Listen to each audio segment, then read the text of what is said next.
For the month of October, I had the idea to start a series called On This Day in History.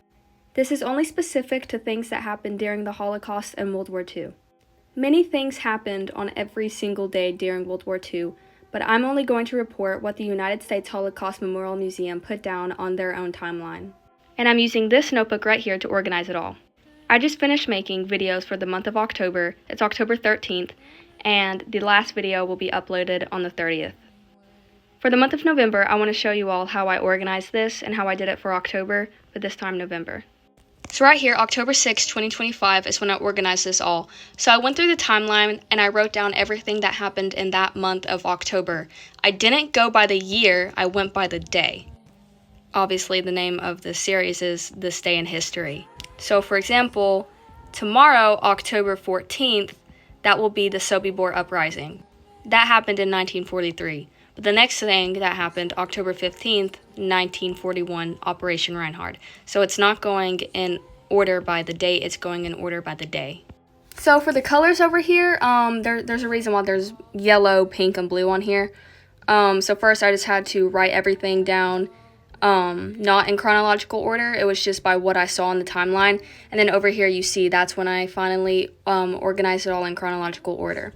So as I went in chronological order, I marked on this side with the colors, and so I didn't write it down for a second time, if that makes sense. So it just kind of helped. And also, I just want to point out, if any of my mutuals, followers, and random people who stumble upon this, if you have any video ideas for me, go ahead. I mean, I already have a bunch, but if you want to see something specific, please let me know, because the Holocaust site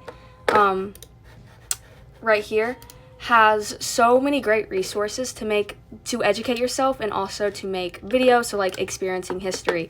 Right here, there's so many things I can like go off of and just make a video about. So Nazi ideals in American society, if you wanted to see a video on that, I totally could. There's just so much stuff within this that I could do, but if you want to see something specific, go right ahead, and I would be open to making the video because I'm always looking for new things.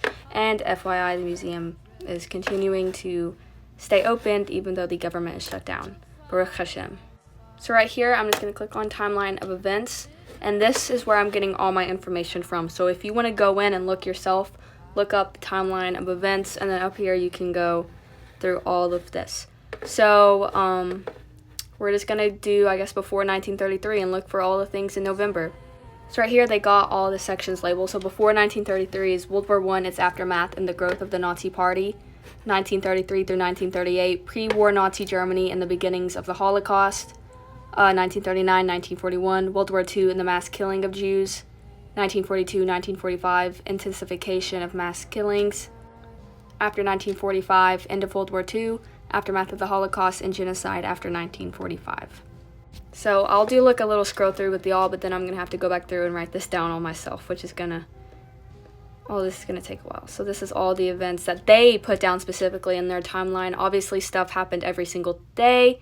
See, I'm sure they're pointing out things that they think is very, very significant. So obviously the most well-known victim to the Holocaust is Anne Frank and everything. So there's this. I need to go back on something I said. I said this series is specific to World War II, which that is true, but obviously before 1933, that's going to involve things from World War I and the inter periods between all of that. So it's mainly about World War II. That's all you're going to hear about. There's going to be very few moments probably where you're going to hear about anything other than World War II, but just thought I would clarify. So before 1933, here are all of the dates written down. So there is already a bunch. And I want to go ahead and say, if I ever miss a date, I do apologize, because it breaks my heart to miss a date. But sometimes school, I'm a senior in high school applying to colleges. I will say school will get in the way, but I will always try to post this. And if I am ever going to miss a date that I have written down, I will let y'all know. November is looking like a very busy month, and I have to go all the way to after 1945 with this, so that's going to be fun. Here is everything for 1933 through 1938. So multiple videos will be posted on multiple days. I had to do this for October 15th, or I'm going to do this for October 15th, so I will try to space it out as best I can so it's not like an overflow of videos. So for the 15th, I plan to post one in the morning before school, one during lunch, and then one after school before practice or after practice. 1939 through 1941, I have 3 dates marked down. 1942 through 1945. So for after 1945, I'm not going to report on the things that happened in November. Yeah,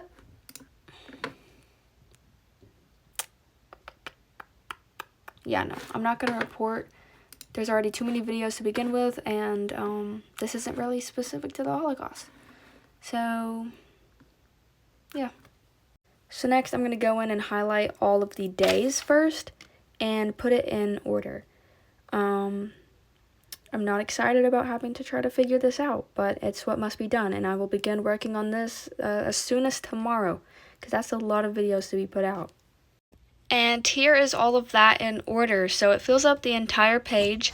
That's how many videos I hope to post in November, but mind you, I have to go in, record the audio, read all of that, and edit it, redo it multiple times, because there's some things like I may pronounce wrong, or I just completely read wrong because I'm going too fast or whatever, and then I have to import that into CapCut and put in all of the photos and trim it, yada yada, everything that goes into editing. So it takes some time, and that's an entire page full of stuff.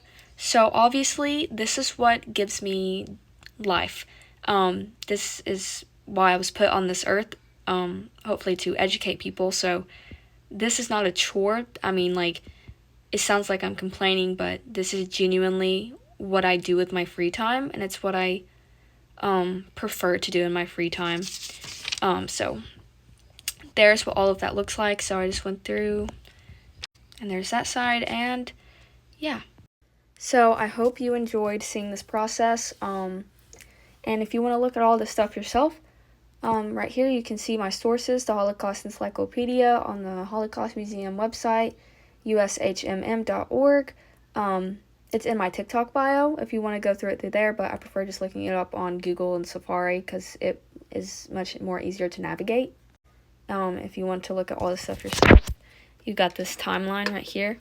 And the site itself is so educational. So just take a look at all of this yourself. I mean, this is what I do in my free time. I'll just browse this page. And like I mentioned before, if you want to see video ideas, give me some ideas. I will be able to find information on it 100% on this website. It's a good source to use. It's what I mainly use. It's not good to use just one source, but if you want guaranteed information, obviously go to this website.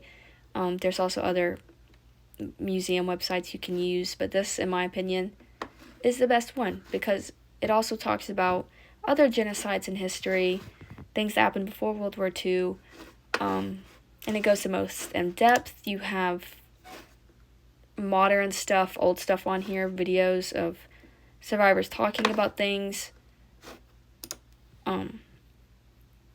like what is Days of Remembrance. The U.S. Congress established Days of Remembrance as the nation's annual commemoration of the Holocaust. So, why we remember, there's so much stuff. Request a free DVD. This is such a good site for teachers. Get DVD, and I'm sure you can put in all your information right here. Look, that's crazy.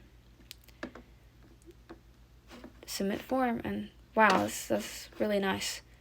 If I want to end up working in this museum one day, but if I ever wanted to go down the professor/teacher route, I would be getting a lot of my stuff from this website and using it as a resource.